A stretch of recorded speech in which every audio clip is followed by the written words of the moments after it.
अस्सलामु अलैकुम वरहमतुल्लाहि वबरकातुहू। नाज़रीन, आज की वीडियो के अंदर आप देखेंगे कि एक हिंदू शख्स ने हिंदू पंडित से सवाल किया कि आप कहते हैं कि भगवान को देखा जा सकता है, अगर देखा जा सकता है तो आप जो है साबित करके बताएं। तो हिंदू पंडित ने बड़े अजीब तरीके से जो है उसको जवाब दिया, वो भी आपको सुनवाएंगे। और डॉक्टर जाकिर नाइक ने इस मसले को बड़े अच्छे अंदाज से एक्सप्लेन किया है, आपको ये वीडियो भी दिखाएंगे। आपसे गुजारिश है कि वीडियो को आखिर तक देखिएगा। चलिए वीडियो शुरू करते हैं। कि क्या ईश्वर को देखा जा सकता है। तो आपने समझाया था कि हाँ, ईश्वर को देखा जा सकता है और बहुत ऋषि मुनियों ने, महात्माओं ने, भक्तों ने उनका दर्शन किया है। लेकिन मेरे मन में ये डाउट है कि ईश्वर तो निराकार है, उनका कोई आकार नहीं है। आकार तो केवल माया का होता है और माया होती नहीं है। तो फिर ईश्वर तो वही है जिनको आंखों से देखा ना जा सके, जो मन, दृष्टि और इन सब चीज़ों से, वाणी से परे होते हैं। वो अखंड हैं, निराकार हैं, सर्वव्यापी हैं, वो किसी चीज से बने नहीं हैं, इसीलिए वो निराकार, उनका कोई आकार नहीं है। और जो चीज आकार वाली होती है वह तो किसी ना किसी मटेरियल से बनी होती है, इसलिए उसका नाश भी हो जाता है। और वही चीज देखी जा सकती है। इसी को आदि शंकराचार्य जी ने माया कहा है। माया माने भ्रम। जैसे मृग तृष्णा होता है, रेगिस्तान में मृग तृष्णा काल्पनिक जलाशय दिखाई देता है, काल्पनिक झील दिखाई देती है, लेकिन होती नहीं है। जब पास में जाते हैं तो होती नहीं है। गर्मियों के मौसम में रोड में जब हम कार चलाते हुए जाते हैं तो आगे पानी दिखाई देता है, लगता है रोड में पानी भरा है, लेकिन जब पास में पहुंचते हैं तो पानी होता नहीं है। ठीक इसी प्रकार माया दिखती तो है क्योंकि वो इंद्रिय ग्राह्य होती है, और ईश्वर जो है इसीलिए तो मायापति हैं, क्योंकि वो माया को बनाने वाले हैं, माया के क्रिएटर हैं। इसीलिए तो हमारी इंद्रियां उनको पकड़ नहीं पाती, इसीलिए ना हम उनको देख सकते हैं, ना हमारी वाणी वहां तक पहुंच सकती है, ना हमारा मन वहां तक पहुंच सकता है। तो इसलिए हमारा ये मानना है कि ईश्वर को बिल्कुल नहीं देखा जा सकता। आज तक कोई भी ईश्वर को नहीं देख सका। बिल्कुल, ये मेरा मानना। अब तक जो मैंने अध्ययन किया है धर्मशास्त्रों का, ठीक है, मैं सन 2000 से अध्ययन कर रहा हूँ। मैं इलेक्ट्रिकल इंजीनियर हूँ, लेकिन मैंने नौकरी नहीं की, मैं यही काम कर रहा हूँ, समस्त धर्मशास्त्रों का अध्ययन करना और रिसर्च करना। तो 22 सालों में मैंने यही पाया कि ईश्वर को न तो आंखों से देखा जा सकता है, न हाथों से छुआ जा सकता है, न मतलब किसी भी प्रकार से हमारा मन भी वहां तक नहीं पहुंच सकता। हम उनके स्वरूप की कल्पना भी नहीं कर सकते। ठीक है, सही कह रहे हैं आप। अब उत्तर तो दे दें? मेरा मतलब ये था। प्रश्न आपका हो गया तो अब उत्तर दे दें? हाँ जी जी, प्रश्न हो गया। हाँ जी। आपके माता जी हैं? नहीं है। पिताजी हैं? नहीं है। पत्नी हैं? मैं अविवाहित हूँ। अच्छा, तो माता जी पिताजी को देखा आपने? हाँ, देखा जी। आपके माता और पिता को किसने बनाया है? ईश्वर ने बनाया, वो तो सबको बनाने वाले हैं। तो आप अपनी माँ को देख सकते हैं कि नहीं? नहीं, हम उनके शरीर को केवल देख सकते हैं। मतलब देख सकते हो ना? हम केवल शरीर को देख सकते हैं। शरीर को देख सकते हो ना? माँ की आंखें कैसी हैं, माँ के गाल कैसे हैं, माँ के बाल, माँ की माथा कैसा, हाथ पांव देख सकते हैं ना? हाँ जी।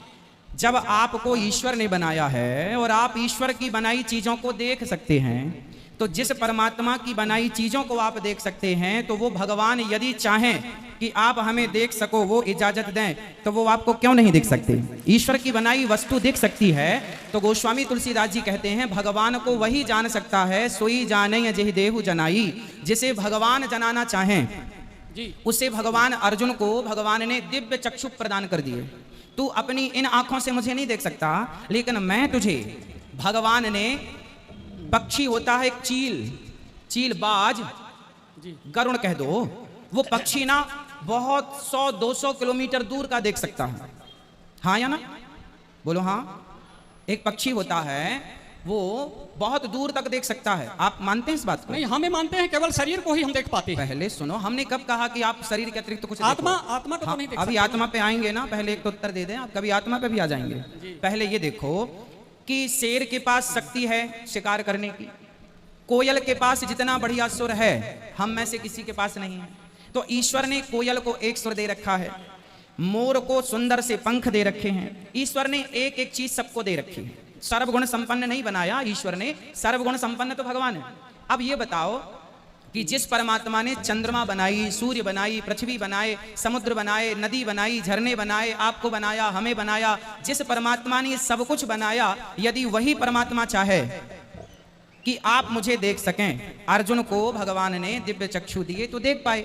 अर्जुन कोई अपने बल से नहीं देख पाए, कृपा की भगवान ने तो देख पाए। भाई साहब का सवाल है कि उसने कहा है कि उसकी उम्र 49 ईयर्स की है और उसने अभी अभी दाखिला लिया है और उसे पता लगा है कि ईश्वर महान है और ईश्वर जर्रे जर्रे में मौजूद है और वो सच कहता है, ताकतवर है।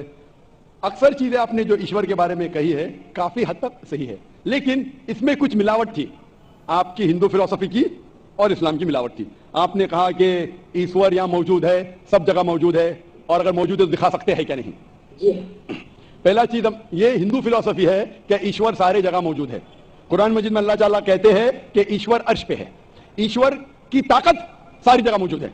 Allah has power over all things, Allah की ताकत सारे कायनात पे है। जापान में, इंग्लैंड में, हिंदुस्तान में, वो चाहे तो कुछ भी कर सकता है, चाहे तो।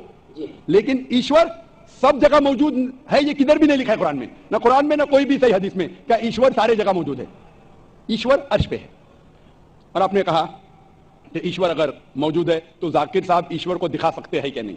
जाकिर साहब ईश्वर को नहीं दिखा सकते, क्योंकि ईश्वर फरमाते हैं, अल्लाह ताला कुरान मजीद में फरमाते कि इस जिंदगी में आप उन्हें देख ही नहीं पाएंगे।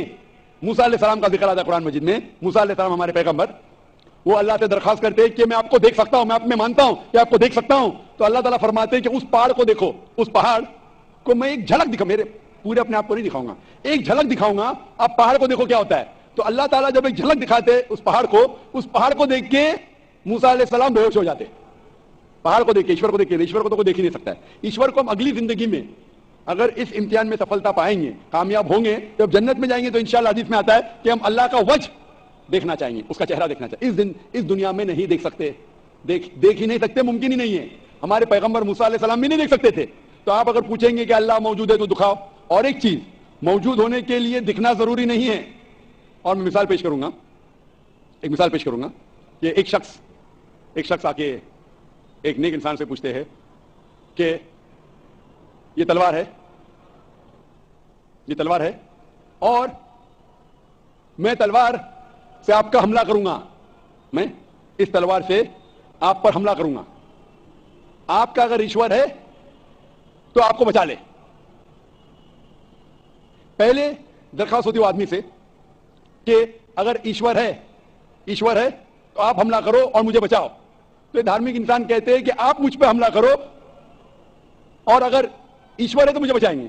तो इससे ये जाहिर होता है इस मिसाल से कि जरूरी नहीं अगर मौजूद है तो वो आके बचाए, क्योंकि बहुत बार ऐसा होता है कि जाहिर करना जरूरी नहीं है।